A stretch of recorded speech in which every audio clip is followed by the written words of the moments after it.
Tonight we have a set of integers where we're trying to show that the set is full of an infinite number of multiples of 5. Now let's look at a few of the elements in this set. For n is equal to 2, we get 2 squared minus 3. Yeah, we just chose n greater than or equal to 2 to have positive values in this set. And also, if you get down too low, if you have a negative exponent here, you would have a fraction, which wouldn't make any sense in this context. But so we have 2 squared minus 3 here, which is certainly just 1. The next value in this set would be 2 cubed minus 1, which is equal to, minus 3. Okay, 2 cubed minus 3. Now there's others in here, right? But notice that this is equal to 5. So there's our first multiple of 5 right there for n equals 3, right? When we choose n equals 3, we get 2 cubed minus 3 is equal to 5, which is certainly a multiple of itself, okay? So we're going to show that there's an infinite number of multiples of 5, or infinite number of members of the set that are divisible by 5, okay? Let's move along. Now, this is called Fermat's theorem, but you can just tell that this is true because this is just flat out equal to 15, right? And the way this reads in congruence language, 15 minus 0 is divisible by 5. Okay, 15 is 3 times 5. Okay, again, that's Fermat's theorem, or you could just discover it. Okay, where this is a prime and this is the prime minus 1 right here. Fermat's theorem for larger numbers that are harder to calculate. Okay, now what we're going to do here, we're going to make use of this fact, which we got it. This is a multiple of 5, but we're interested in minus 3 being multiple of 5, right? Okay, so we're going to multiply by 2 all the way through this, and we end up with this statement right here, folks. Again, you can see if you multiply both sides by 2, remember how with regular equalities you can multiply both sides of the equality by any constant, non-zero constant. It's the same thing right here.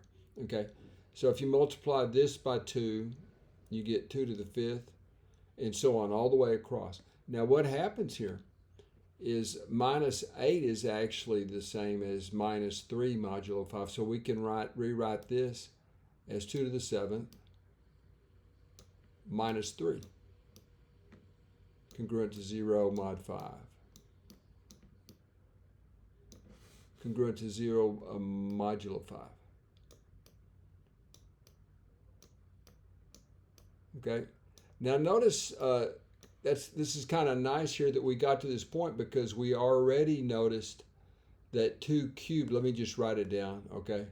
We also know from our above work that, let me just write it up here, I guess, 2 cubed minus 3 is also congruent to 0, right? So you see, notice the difference between the exponents right here. You see this repeated its behavior down here when we went through about 3 iterations, I guess.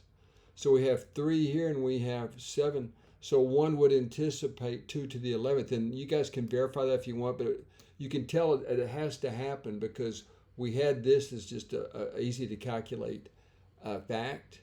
Okay, 8 minus 3 is 5, right? And then we get down here again, we get 2 to the 7th minus 3 is a multiple of 5. And by the way, you can do this in your head if you haven't noticed. 2 to the 7th is 128. 128 minus 3 is 125, which is divisible by 5. Okay, but also, so we're going to count.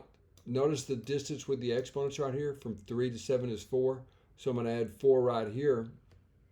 And we get 2 to the 11th minus 3 is also congruent to 0. Now this one is right within the realm of being calculatable. Let's see here. I think 2 to the 10th is 1024, 2048. So this would actually be 2045.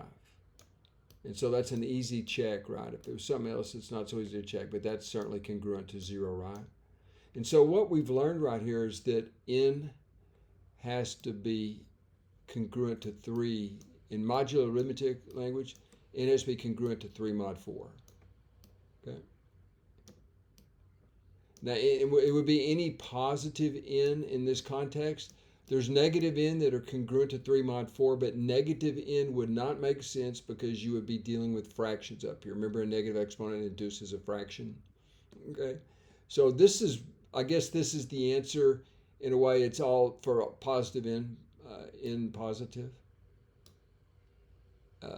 n greater, what was the first one? Let's just say n greater than or equal to 3, right?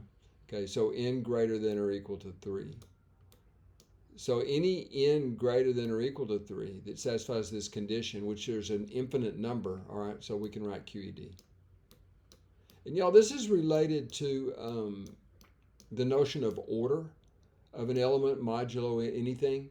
The order is the smallest integer applied to a value that makes it congruent to some modulus, right? It's connected to this notion of order. But in any event, I think we've proved it. The next one would be what, 2 to the 15th, which I don't know that. I don't know what that is computationally, but you could certainly rest assured that that's going to be also congruent to 0. And I'll put the vertical ellipsis here to indicate this goes on ad infinitum. Okay, that's all.